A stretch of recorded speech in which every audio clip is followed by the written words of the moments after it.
Take a look at stock futures right now. You can see they are pointed upward in advance of the opening bell.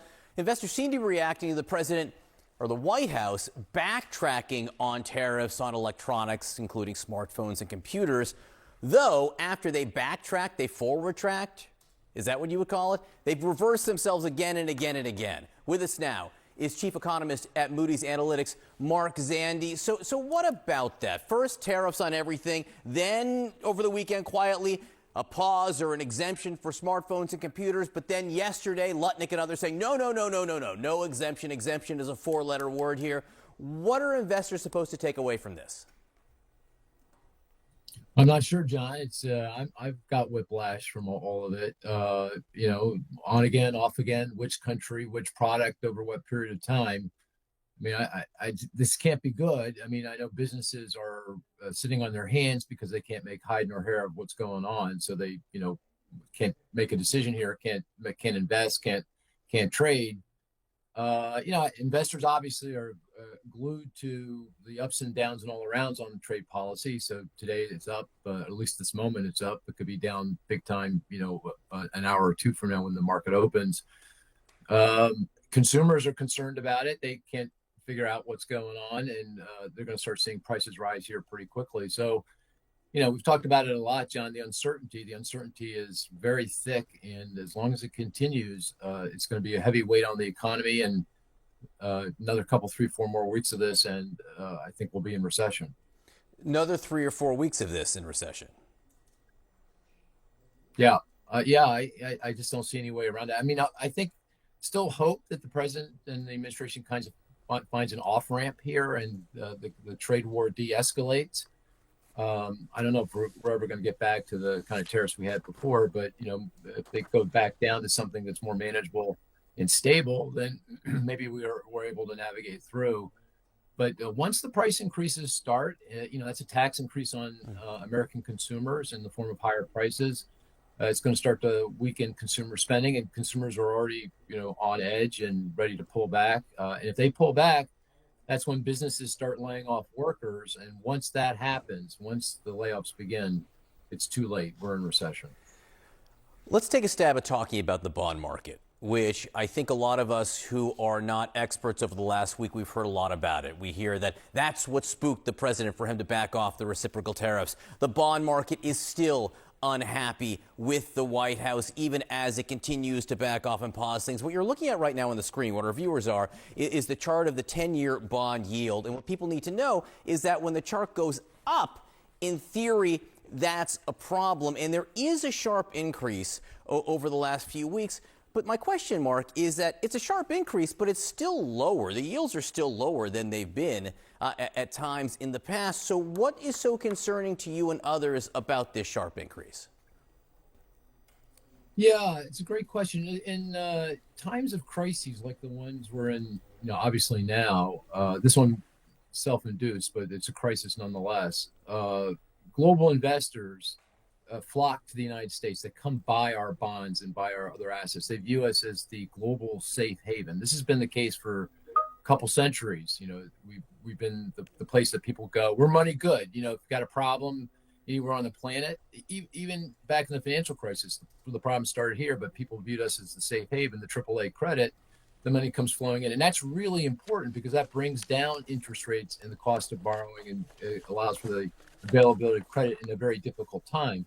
But this go around, instead of that happening, instead of global investors coming here, they're staying away and even moving away from us. And that's causing interest rates to rise. So you're right. The increase is still small, about a 0.5 percentage point, but it's going in the wrong direction. Instead of it being down a 0.5 point, we're now up a 0.5 point and headed in the wrong direction here. And even more worrisome than that, it suggests that we're losing that safe haven status, right? We're no longer the AAA credit, and we're going to be hurt by that, going forward. We're going to lose that benefit. It's been an enormous benefit to our economy. It's part of our secret sauce as an economy, and it feels like it's going away. And for what reason? It's hard to fathom why we would be doing this. There are some short-term implications, also some long-term implications from that as well, obviously. Mark Zandi, appreciate you sharing on all of this. Check out Mark's Twitter feed because he explains it really well there as well, the whole issue with safe haven. Thanks, Mark. Kate? Let's talk about the impact on this all politically as well. Joining us right now, CNN senior political commentator, Republican strategist David Urban, and Democratic strategist and consultant Simon Rosenberg. It's good to see you guys. David, the way the playbook put it this morning is deja vu. Stop me if you've heard this one before. All eyes are fixed on the U.S. economy's flickering dashboards again this morning after another roller coaster weekend of tariff policy. The exemptions put in place, then the rush to declare the move not an exemption. No matter how sound the policy is or not, why do you think the White House continues to have a hard time explaining it? Because it's very complicated, Kate. I think it's very complicated across sectors, across countries. I think that we talked. Somebody referenced earlier in this segment the CBS poll that came out over the weekend that says that Trump's not doing a good job explaining it to the American people, so they're kind of lost. But what they do understand, what the American people do understand, roughly 50% of them, is that these tariffs are going to result in more manufacturing jobs. They believe that it's going to result in more manufacturing jobs for America. And that's the goal. I think if the president and his cabinet talked about tariffs in conjunction with cutting regulatory burdens across America, in conjunction with lowering interest rates and tax cuts that are coming up in the reconciliation bill, I think Americans would feel a lot better that this was a part of an overall economic package and scheme that the Trump administration is pursuing. And that's what I understand they're doing. I wish they'd just talk about it more in totality. In totality. And how everyone is talking about it, actually, Simon, is something that James Carville is weighing in and saying this is a moment for Democrats to capitalize, putting out a new opinion piece in the New York Times. It was titled, "How to Turn Trump's Economic Chaos Against Him." And here's part of it. This is where the Democrats have an opening. In February, I wrote a piece calling on my party's leaders to play dead, allowing Republicans to punch themselves out and crumble beneath their own weight. Then says now Democrats have an opportunity to allow the Republicans to edge closer to collapse as the party is in full control of Washington.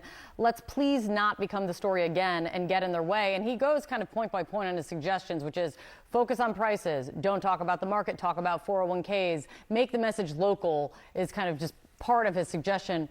What do you think of this, and do you think Democrats can do it? Yeah, I mean, first of all, I think it's just really important to realize that Donald Trump has done all this to himself. The plummeting poll numbers, we have the second lowest consumer confidence rating in the last 70 years right now, according to the University of Michigan last week. We've seen the economy slow, prices go up, interest rates are going up. I mean, this has been the worst first 100 days of any president in American history. And I think Democrats need to be very aggressive. He's down right now for good reason. And I think, we need to be aggressive to make our case that not only do we disagree with this, but to remind voters that we are the party of prosperity and opportunity. We are the ones who repeatedly made the economy strong. They're the party that's repeatedly made the economy weak. And I think that we have a very strong case to make to the American people in the coming weeks. David, if Democrats Kate, I would just... Go ahead, David. I was going to say, Kate, I would just say, the rebuttal to that and what the Trump administration believes wholeheartedly and this president full-throatedly for many, many years is how do we stop the systemic hemorrhaging of jobs overseas? It started a long time ago through Republican presidents and Democratic presidents. We've allowed our manufacturing, whether it's steel, whether it's aluminum, whether it's tube socks, to go overseas. How do we get that back? There's going to be some pain in getting that back. I'm sure that Democrats and Republicans alike want to see jobs, high-paying, good jobs coming back to this country, not service sector, not jobs in the gig economy. People want to make things here in the country, and getting to that point is very difficult. Look, in that poll, roughly 60% of people said that they believe that Trump is using these tariffs as a leverage to get those jobs. 50% say they're going to get those jobs back in this country. And I think everybody wants to see more manufacturing here. If we don't have manufacturing, this country can't continue on the pace of being a global, dominant player with just a gig economy. Let me fold that into what you're pointing out, and then the other side of that poll as well, because it does pose an interesting kind of question, which is, as you're saying, along with what you're reciting, David, 60% disapprove of how he's dealing with inflation. 53% think that the economy is getting worse under his watch. 56% say that they do not approve of his handling of the economy right now. And when you fold in what you were suggesting, David, I wonder how long And this is a strategy question. How long do you anticipate Americans are willing to wait for what you're talking about, for the turnaround in order to feel it? Because right now they're making clear they don't. Yeah, and that poll, it says a couple of months, right? That's what the poll, the CBS poll says, a few months. That's what they're willing to give this president. And listen, unfortunately, we got here over decades. Decades, we shipped jobs overseas. Remember Ross Perot, that giant sucking sound? Remember that? That was, how many years ago was that occurring? And so this has been taking place over generations. When you go to my hometown of Aliquippa, Pennsylvania, that happened in the 70s and 80s. Those jobs, those steel jobs and jobs in the aluminum industry in Pennsylvania went elsewhere over a long period of time. So to think that the Trump administration could fix it in 2 weeks is a little naive. Listen, I think that Donald Trump's goals are laudable. We got to make things here. We got to make things in America.